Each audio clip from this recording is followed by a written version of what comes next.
So the next one is reading comprehension. Let's quickly look at it. Now, reading comprehension, like I said, it's short passages, right? With 5 questions. That's how the pattern is. So let's quickly read it. I'll give you about 30 seconds because I think it's hardly 75 words. And you should be able to read. If you have trouble reading a passage, a short passage like this, less than a minute, then you definitely have to work on your reading fluency. When I say reading fluency, I'm talking about the speed, the rate at which you read and your comprehension. Figure out a way to be able to read faster, at the same time understand what you're reading. Now let's quickly look at the answers, and the answers are going to be very direct, straightforward answers, right? So any other words you all didn't understand, don't worry about not following particular words. It should not hamper your overall comprehension of the passage. So I understand the passage is revolving around computers, software and a physical person in terms of, how education or knowledge is kind of accessible and how is it perceived, right? That's what the passage is all about. Let's look at the questions.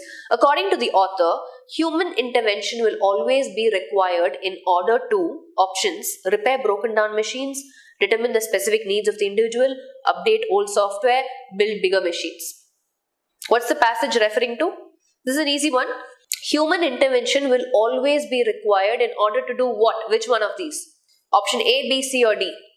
It very clearly says in the passage, here, it says, but besides the increasing complexity and behavior of intelligent software, which is usually embedded in the academic digital material, the need for human interaction in the learning process will always be present, at least in the foreseeable future. There is the necessity for a human being to able to determine what the specific needs of each individual are, right?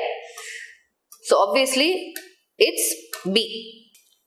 Next, in what way are computers inadequate despite their sophistication? So yes, computers are very advanced, technological equipped, but how are they inadequate? Let's look at our options. They keep breaking down after much use. They still need humans to turn them on and off. They can hardly imitate a teacher's ability to explain the most difficult of concepts.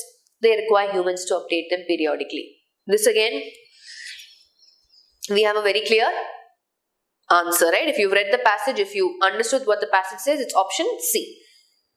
They cannot substitute a teacher's ability to explain the most difficult of concepts. True. Right? For this, you don't even need to verify the passage. It's very logical. Third one. According to this essay, what new developments in the world of computers have helped students gain more access to information? Is it availability of printing facilities? Is it availability of work processing applications? Is it availability of digital books? Or is it availability of general knowledge software? Which is it?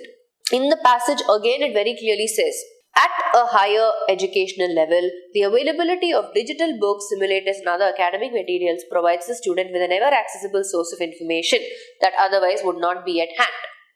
Right?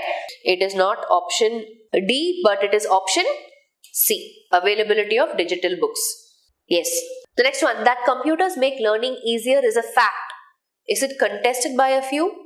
Is it welcomed by all? Is it accepted by all? Is it rejected by some? How do we know this?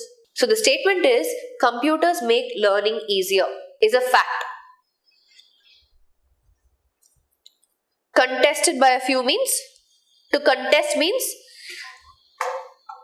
they are not agreeing with this fact, right? Is it contested by a few? Is it welcomed by all? Is it accepted by all? How do we know this? Let's look at the passage. See, the passage again says, the first sentence, see, it says nobody can argue that the acquisition of knowledge is more fun and easier with computer. Nobody can argue means it covers all, right? Nobody can argue. Whether it is welcome or not, we don't know, but it is at least definitely accepted.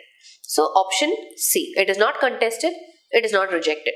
Next question, what other factors related to computers contribute to a deeper acquisition of knowledge?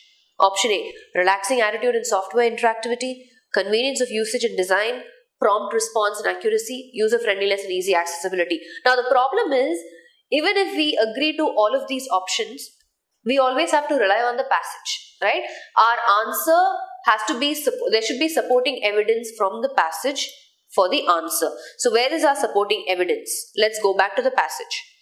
Third line, it says, this, accompanied by the relaxing attitude and software interactivity, usually contributes to a better grasping of new knowledge. Right? In which option is giving you that? Option A. Relaxing attitude and software interactivity. That's your answer. See, everything else also is fine. It seems like it's the correct answer, but we need to rely on the passage. The passage very clearly points out to A. Yeah?